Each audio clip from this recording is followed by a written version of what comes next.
अभी आप जिस दुनिया में जी रहे हो, क्या आपने कभी ये सोचा है कि इस दुनिया का निर्माण कैसे हुआ?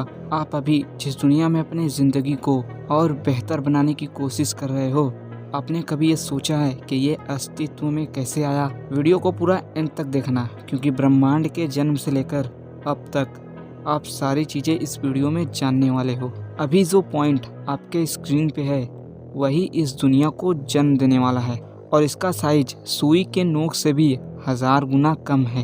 और जो कुछ भी इस ब्रह्मांड में है, चाहे वो आप हो, आपकी फैमिली हो, आपका घर हो, और या ये पृथ्वी, और या इस ब्रह्मांड के सारे फोर्स, मैटर, टाइम, एनर्जी, सब कुछ इस पॉइंट से बनने वाला है। आज से लगभग 13.8 बिलियन साल पहले अचानक इस एटम की सटक गई और ये लाइट के स्पीड से भी ज़्यादा स्पीड से फैलने लगा, और इसके फैलाव की वजह से स्पेस, टाइम, मैटर, एनर्जी, ये सारी चीज़ें अपने अस्तित्व में आई। 0 to 10⁻⁻43 seconds after the big bang. इस समय मैटर का कोई रूप ब्रह्मांड में उपस्थित नहीं था तो सिर्फ एनर्जी और वो सुपर फोर्स जिससे इस ब्रह्मांड के सारे फोर्स जन्म लेने वाले थे, जैसे gravity, electromagnetic force, strong and weak nuclear force. फिर किसी कारण के चलते ग्रेविटी, जो आज ब्रह्मांड के हर जगह मौजूद है, वो सुपर फोर्स से अलग हो गया।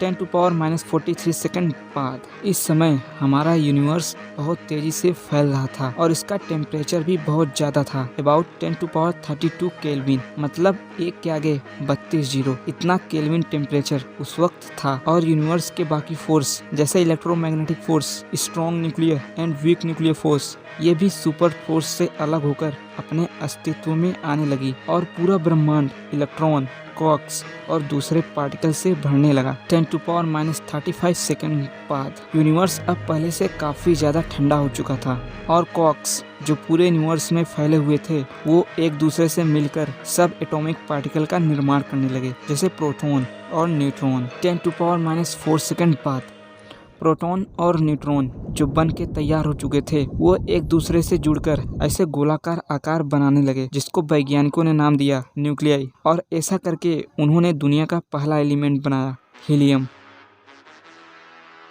अब ब्रह्मांड के पास एक अनोखी शक्ति थी, और वो शक्ति थी एलिमेंट्स को क्रिएट करने की। कई हजार सालों तक ब्रह्मांड ऐसे हीलियम को बनाते रहा, और बहुत तेजी से फैलता भी रहा, और फैलने के साथ साथ ये ठंडा भी होता जा रहा था। 50,000 साल बाद ब्रह्मांड का टेम्परेचर था 16,000 केल्विन, मतलब समझ रहे हो, बिग बैंग के शुरुआत में जिस ब्रह्मांड का टेम्परेचर इतना था, अब वो इतना ही रह गया था। जब ब्रह्मांड इतना ठंडा हो चुका था, तो जो इलेक्ट्रॉन था वो न्यूक्लियाई से अटैच हो गया, वही न्यूक्लियाई जिसको प्रोटॉन और न्यूट्रॉन ने मिलकर बनाया था। तो जब इलेक्ट्रॉन भी इस न्यूक्लियाई से जुड़ गया, तो बन गया पूरे ब्रह्मांड का दूसरा एलिमेंट, हाइड्रोजन।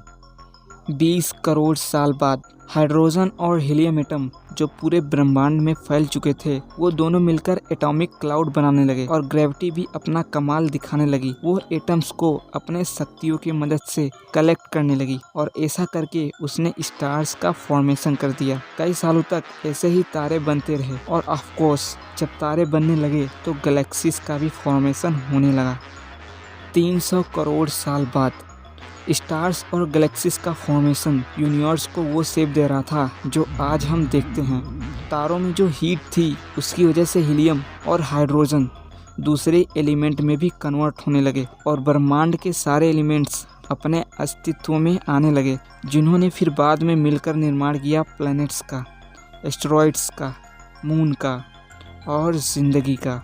और ब्रह्मांड वैसा बन चुका था जैसा हम आज देखते हैं। 850 करोड़ साल बाद ये वक्त था हमारा प्यारा सोलर सिस्टम बनने का। डस्ट और गैस के क्लाउड से भरा एक सोलर नेबुला था, उसी से निर्माण हुआ सन का। फिर सन का फॉर्मेशन होने के बाद जो डस्ट बच गया, उससे निर्माण हुआ सोलर सिस्टम के प्लैनेट्स का, मरकरी का, मार्स का, अर्थ का, मून का, जुपिटर का, सटर्न का और बाकी ग्रहों का।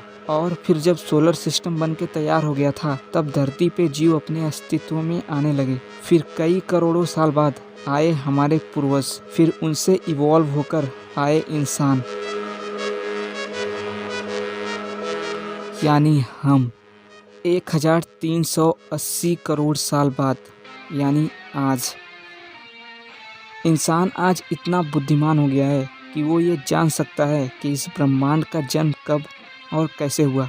5.5 फुट का ये इंसान 2723 फुट ऊंची बिल्डिंगें भी बना सकता है, और यही इंसान 289 मिलियन किलोमीटर का डिस्टेंस कवर करके मार्स तक भी पहुंच सकता है। तो फ्रेंड्स, ये था ब्रह्मांड के जन्म से लेकर अब तक की कहानी। तो ये वीडियो आपको कैसा लगा नीचे कमेंट करके ज़रूर बताना, और इस वीडियो को लाइक करके चैनल को सब्सक्राइब कर लेना ऐसे ही और अमेजिंग वीडियोस के लिए।